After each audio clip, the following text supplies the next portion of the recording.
We've built a world where people are always reachable, always online, and always connected. And yet hybrid and remote teams feel more disconnected than ever. And that's what we're going to explore on this episode. I'm Simone Heng, Human Connection Specialist and award-winning author of Let's Talk About Loneliness. Now, this little mini podcast is called Connected at Work, and that's what we're about to explore next. So how much more difficult has hybrid and remote work made connecting in the office? Well, here's the thing about communication, and communication is obviously a massive pillar that leads to connection. Communication for us as human beings, as social creatures, began many thousands of years ago when we were evolving as Homo sapiens in tribes. And in that context, our safety and survival was secured by healthy connections with other people where we cooperated and mutually cared about each other.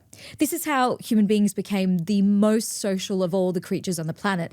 So I hear a lot and I see a lot online, especially with young people who will soon be entering your workplace, saying that I don't need other people, leave me alone, I'm not interested, I've got social anxiety. All of these things, even if you're an introvert, you still need connection on a spectrum.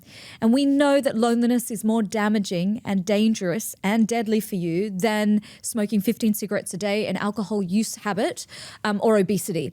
So it's in everyone's interest, from the most introverted to the most social, to have the human connection they desire and to have that gap filled. So going back to what happens when we are connecting at work is a lot of the information that is natural, innate to us when we connect with a human being in person, that's redacted. So, for example, when we meet each other for coffee, we make eye contact, and our brain is scanning all these micro moments to form a picture of, can I trust this individual or not? And then you imagine a young employee on boards for your organization, and they do this completely online. They might have a few video calls, and they're not good at video calls maybe. Maybe they use social media, but in terms of working with others on video calls, they might not even turn their camera on. They might not be certain of the etiquette. I'll give you an example. A video from India recently went viral where it was a group call with the CEO, and one of the Gen Z employees had a full green avocado face mask and her hair, I think, if I remember, in a towel above her head. And the CEO handled it really well because he understands that it's a new era of work, and said to her, after she shared very competently, by the way, about her area of expertise in the office, and then he said, well, is this the matcha green face mask or the avocado mask or something like that? And everyone laughed, and that's why it went viral, because he understood the nature of work is changing. But at the same time, that's a wonderful example of that connection gap. There's an etiquette gap, there's a how do I behave, and do I feel too comfortable with my colleagues? Because that virtual context allows us to show up like that. Like, I often do my virtual calls without any makeup on, but if I was going to meet in the office, I would probably dress up. She would not go into the office with an avocado face mask on. So all of these new ways of working have not been solidified yet. And this is what affects connection, because everyone is working from a different rule book. So what we're going to see is having to create connection via the way we write emails, create connection via the way we open our team calls, by putting connection first with some connection exercises to bond people, to take away some of that transactional nature and to build connection. That's in the best interest of employers. They will be met resistance from their employees, undoubtedly, but it is in the best interest of leaders to get the most out of their team and their talents. As we spoke about in our previous episode, it's in their best interest to do that.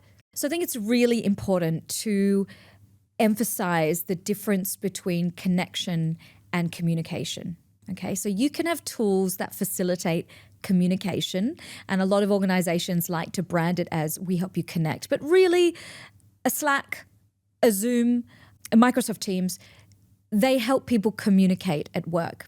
Now, this is the definition of loneliness.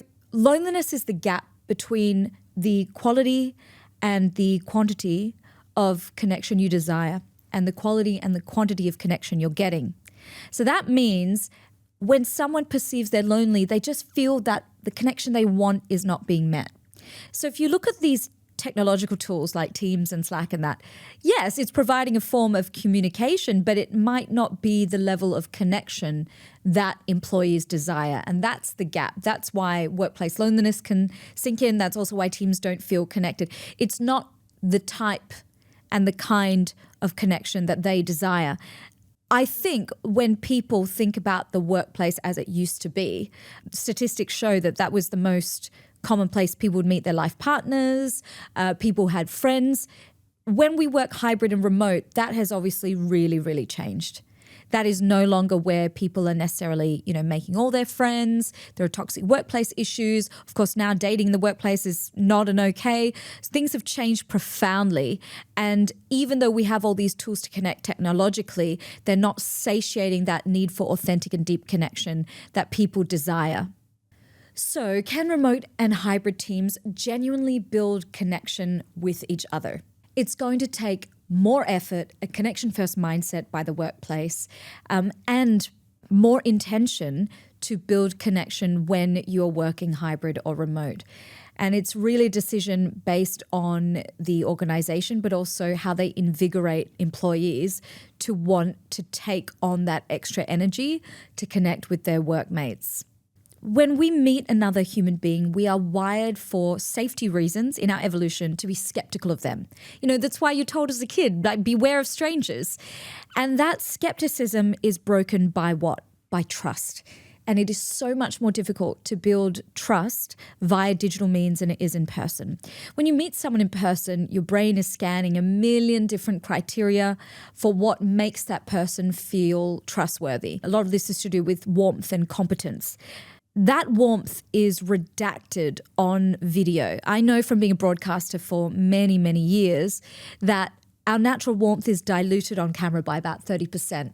So can you imagine for the normal executive that's working at work and has no idea about that and wasn't trained to be on camera, and now they've got to build connection and trust on camera with key stakeholders, their boss, clients, and then at the end of the day, when they're exhausted from that, make friends with their colleagues via those means? I think it's absolutely possible, but I think it's more difficult.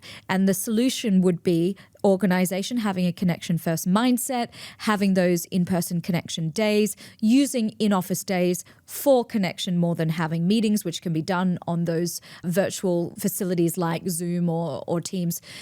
I think it is much more difficult to build trust, especially with all the scamming and all the stuff that we've heard, and AI where we can't trust our eyes and ears. That in-person connection is always going to be easier as a facilitator for trust.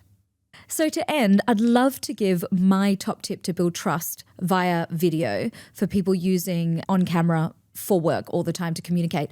So when we look down the Zoom, we've probably all learned this from the pandemic. I want you to look at the camera when you are delivering. So that small dot at the top of the laptop. Now, when someone else is talking, you want to take in all their facial expressions. So you defer your eye line to watching them on the Zoom. And then it's the kind of eye contact.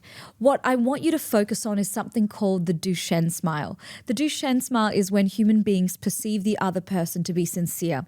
And it's where your eyes crinkle at the corner, okay? Versus the Pan Am smile, named after the Pan Am Airlines air stewardesses, where the eyes are frozen and the mouth is in a smile. We perceive that as fake and insincere. So the next time you're looking down that camera to create warmth in the eyes when connecting with somebody high stakes at work, I want you to imagine you're looking at the person you love the most in the entire world. That's going to remove that nervousness, that unnaturalness, that deer in the headlights, and it's going to give you that beautiful trust-inducing oxytocin to connect with hopefully your workplace new best buddy.